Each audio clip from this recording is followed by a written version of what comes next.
Hello my dear student, welcome back to my YouTube channel Subhash study centre. मेरा नाम है सुभाष और आज के इस वीडियो में मैं लेकर के आ चुका हूं क्लास 10th के जितने भी मेरे प्यारे विद्यार्थी 2023 बोर्ड एग्जाम देने वाले हैं, आप सभी के लिए सामाजिक विज्ञान का मॉडल पेपर। यहां पर आप देख सकते हो सत्र 2022-23 आदर्श प्रश्न पत्र, विषय सामाजिक विज्ञान। और सामाजिक विज्ञान का यह जो मॉडल पेपर है आपकी बोर्ड परीक्षा 2023 के लिए वेरी इंपॉर्टेंट है। इस मॉडल पेपर के जितने भी प्रश्न हैं आप सभी इन प्रश्नों को जरूर तैयार कर लेना और इसी तरह के प्रश्न आपकी बोर्ड परीक्षा 2023 में जो सामाजिक विज्ञान का पेपर होगा इसी तरह के प्रश्न पूछे जाएंगे। तो ये प्रश्न आपको जरूर तैयार कर लेना है। समय आपको मिलेगा 3 घंटे 15 मिनट का। पेपर का समय कितना होगा? 3 घंटे 15 मिनट का होगा। पेपर का पूर्णांक कितना होगा मेरे प्यारे विद्यार्थियों? 70 अंकों का होगा। और बहुविकल्पी प्रश्न होंगे। खंड आ के अंतर्गत कितने बहुविकल्पी प्रश्न होंगे? 20 बहुविकल्पी प्रश्न होंगे।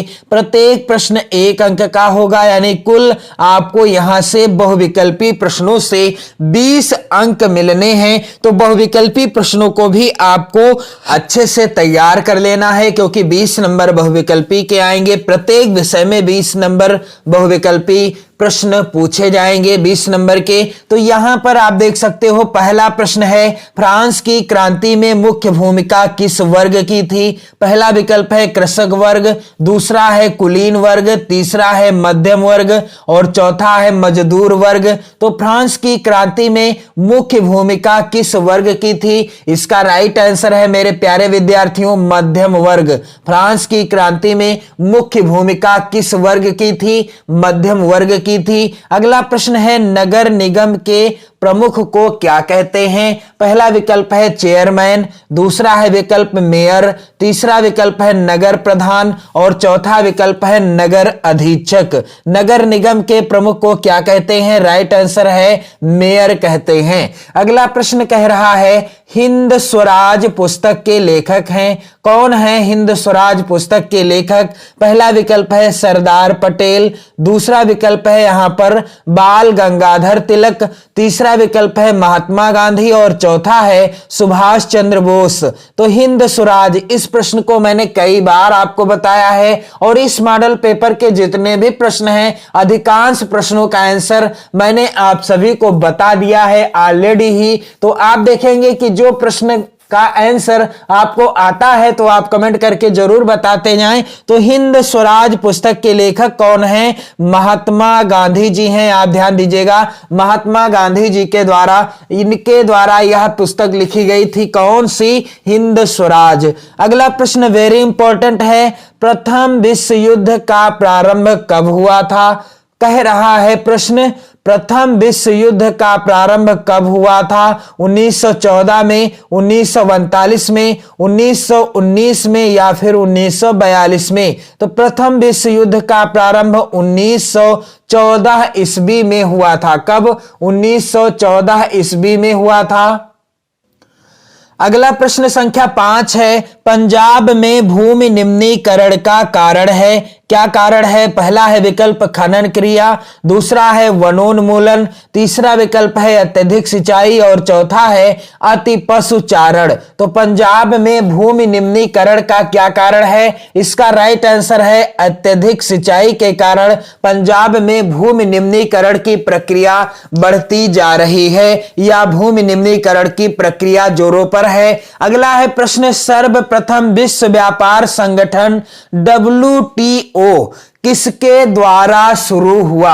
यहां पर आप देख पा रहे हैं इस प्रश्न का पहला विकल्प विकसित देश, दूसरा विकल्प है विकासशील देश, तीसरा है विकल्प अल्प विकसित देश और चौथा है निर्धन देश। तो सर्वप्रथम, सबसे पहले विश्व व्यापार संगठन किसके द्वारा शुरू हुआ? इसका राइट आंसर है विकसित देश के द्वारा। पहला ही विकल्प सही है। अगला प्रश्न है, निम्न में से कौन 18 1815 की वियना संधि से संबंधित है? पहला है विकल्प बिस्मार्क, दूसरा है नेपोलियन, तीसरा है ड्यूक मैटरनिक और चौथा है यहां पर मेतसिनी। तो कौन जो है यहां पर 1815 की वियना संधि से संबंधित है? यहां पर राइट आंसर है ड्यूक मैटरनिक हो जाएगा। आप मेरे प्यारे बच्चे जितने भी इस वीडियो को देख रहे हैं, आप सभी वीडियो को शेयर जरूर कर देना और इन सभी प्रश्नों को जरूर तैयार कर लेना।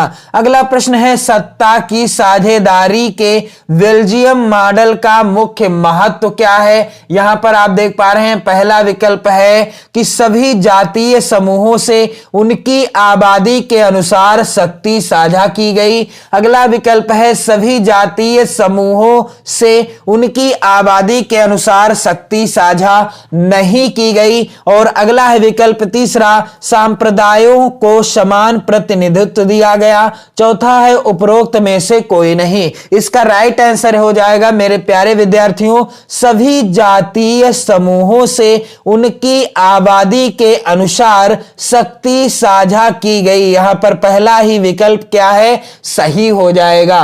प्रश्न संख्या 9 कह रहा है यहां पर, निम्नलिखित में से सामाजिक विभाजन का कारण क्या है? पहला है विकल्प धर्म, दूसरा है भाषा, तीसरा विकल्प है का और खा दोनों, चौथा है उपरोक्त में से कोई नहीं। तो निम्नलिखित में से कौन सा है जो सामाजिक विभाजन का कारण है? तो यहां पर धर्म भी है, भाषा भी है। राइट आंसर क्या होगा? का और खा दोनों ही विकल्प क्या हैं? सही है। अगला प्रश्न वेरी इंपॉर्टेंट है। प्रश्न कह रहा है कि राष्ट्रवाद का उदय सर्वप्रथम किस देश से हुआ? आप इन सभी प्रश्नों का आंसर कमेंट करके बताते जाइए। यहां पर पहला विकल्प है जर्मन, दूसरा है फ्रांस, तीसरा है इटली और चौथा है यहां पर आप ध्यान दीजिएगा ब्रिटेन। तो सर्वप्रथम राष्ट्रवाद का प्रारंभ किस देश से हुआ? इसका राइट आंसर क्या है? फ्रांस देश से। अगला प्रश्न कह रहा है, मृदा किस प्रकार का प्राकृतिक संसाधन है? पहला विकल्प है मेरे प्यारे विद्यार्थियों नवीकरण योग्य संसाधन, दूसरा है अनवीकरण योग्य संसाधन, तीसरा विकल्प है जैव संसाधन और चौथा है विकल्प संभावी संसाधन। तो मृदा किस प्रकार का प्राकृतिक संसाधन है? यह नवीकरण योग्य संसाधन है। पहला ही विकल्प क्या हो जाएगा? सही हो जाएगा। प्रश्न संख्या 12 कह रहा है, काले दस्ताने, यहां पर होगा क्या? काले दस्ताने और बंधी मुट्ठियां किसकी प्रतीक थी? पहला है विकल्प विद्रोह की, दूसरा है शांति की, तीसरा है अश्वेत शक्ति की और चौथा है इनमें से कोई नहीं। तो काले दस्ताने और बंधी मुट्ठियां किसकी प्रतीक थी? इसका राइट आंसर हो जाएगा अश्वेत शक्ति की। किसकी? अश्वेत शक्ति की। तो आप वीडियो को शेयर जरूर कर दें क्योंकि सभी महत्वपूर्ण प्रश्नों को मैंने इस मॉडल पेपर में सम्मिलित किया है और यदि आप यह मॉडल पेपर तैयार कर लेते हो तो यहां से आपके 70 में से 50 प्लस अंक बिल्कुल पक्के हो जाएंगे। जी हां, सभी महत्वपूर्ण प्रश्न हैं इस मॉडल पेपर के। अगला प्रश्न यहां पर आप देख सकते हैं, हॉलमार्क किस वस्तु का प्रमाणिक चिन्ह है? पहला है विकल्प चांदी का, दूसरा है विकल्प सोने का, तीसरा है घड़ी का और चौथा है खाद्य पदार्थों का। तो हॉलमार्क किस वस्तु का प्रमाणिक चिन्ह है? इसका राइट आंसर हो जाएगा सोने का।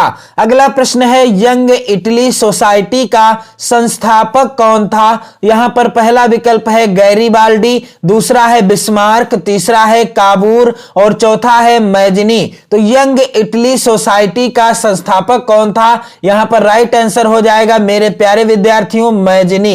यंग इटली सोसाइटी की स्थापना या संस्थापक कौन था? मैजनी था। अगला प्रश्न कह रहा है, निम्न में से किस राज्य की प्रति व्यक्ति आय सर्वाधिक है? तो इस प्रश्न को भी मैंने कई वीडियोज में आपको बताया है। आपको इस प्रश्न का आंसर अच्छे से तैयार होगा।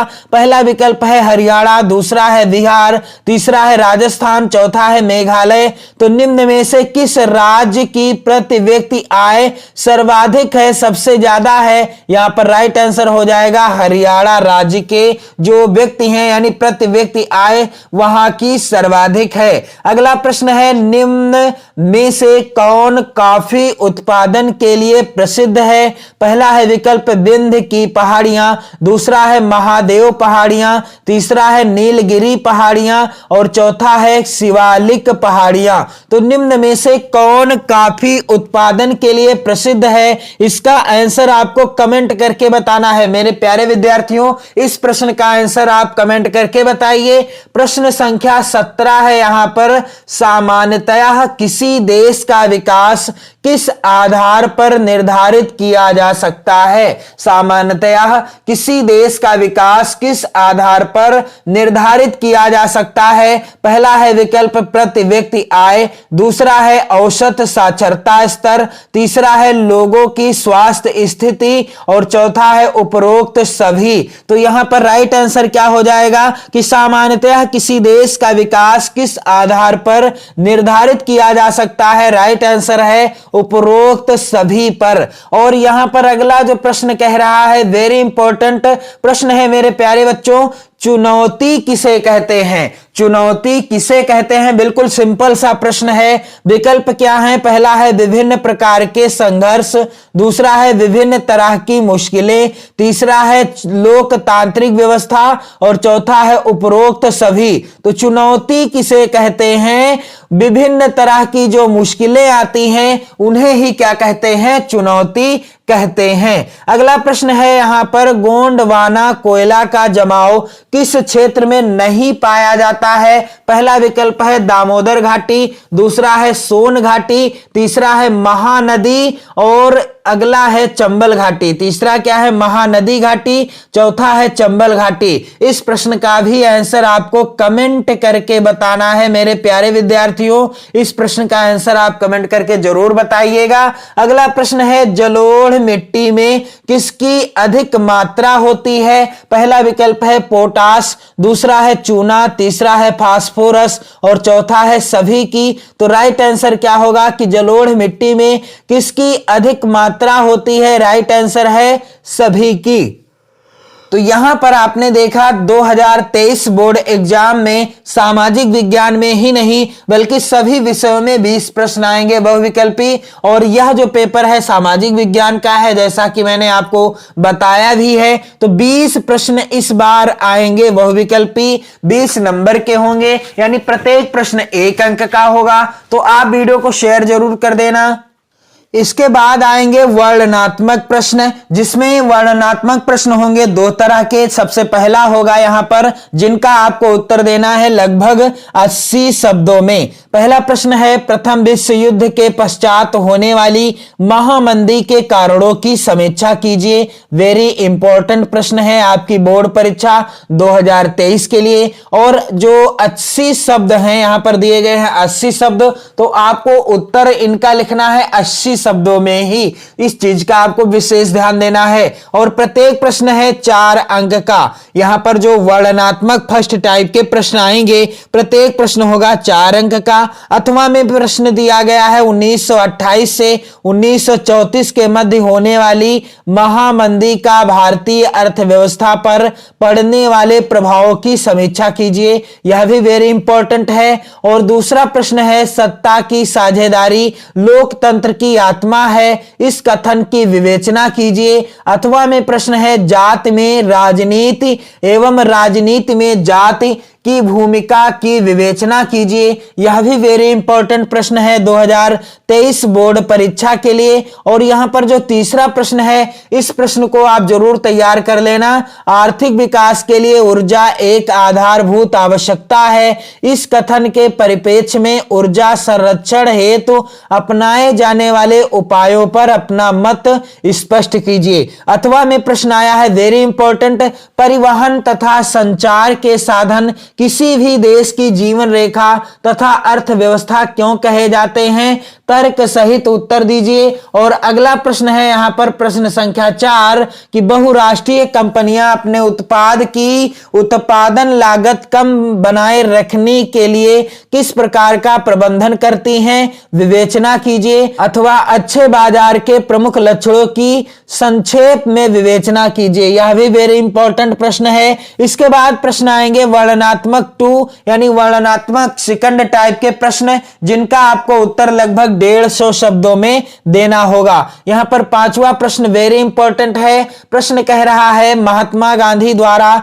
चलाए जाने वाले असहयोग आंदोलन के क्या कारण थे? इसे उन्होंने क्यों स्थगित कर दिया? यहां पर आप देख सकते हैं प्रत्येक प्रश्न आया है 6 नंबर का।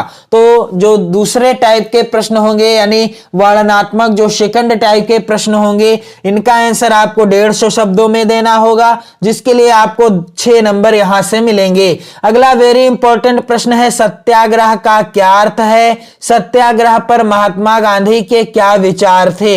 इसके बाद अगला प्रश्न कह रहा है कि लोकतांत्रिक सुधार का क्या अर्थ है? इसके लिए उठाए जा सकने वाले किन्हीं 4 कदमों का उल्लेख कीजिए। किन्हीं 4 कदमों का उल्लेख कीजिए। और अथवा में जो प्रश्न है वैध शासन का क्या अर्थ है? लोकतंत्र किस प्रकार उत्तरदायी, जिम्मेदार एवं वैध सरकार का गठन करता है? यह प्रश्न वेरी इंपॉर्टेंट है और इस प्रश्न को आप जरूर तैयार कर लेना।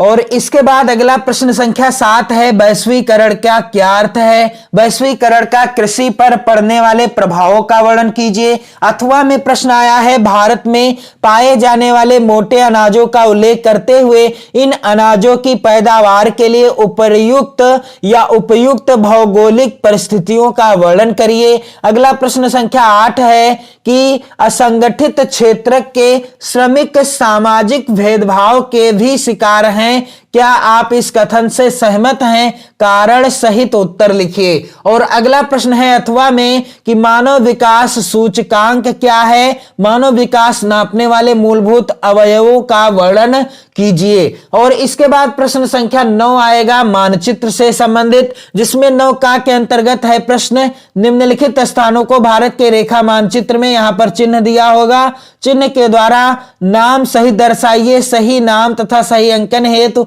1/2 + 1/2 अंक निर्धारित हैं। इस तरीके के प्रश्न आएंगे।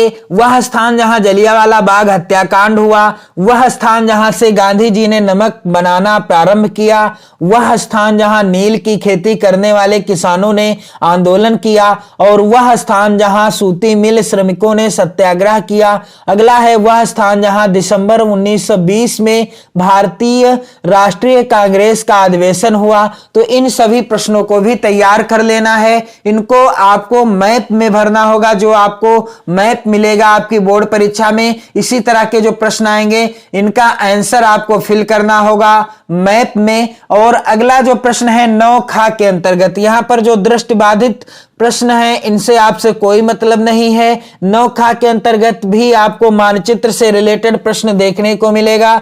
दिए गए भारत के मानचित्र में निम्नलिखित को दर्शाइए। यहां पर आप देख पा रहे हैं 5 प्रश्न आए हुए हैं, आपको भारत के मानचित्र में ही दर्शाना होगा। तो इस पेपर को आप जरूर तैयार कर लेना। सामाजिक विज्ञान का सबसे महत्वपूर्ण मॉडल पेपर है आपकी बोर्ड परीक्षा 2023 के लिए। वीडियो को शेयर जरूर कर देना। और साथ ही मैं आपसे आग्रह करना चाहूंगा कि आप चैनल के साथ जुड़कर 2023 बोर्ड परीक्षा की तैयारी भी करते रहिए, अपनी नोट्स भी बनाते रहिए। जय हिंद।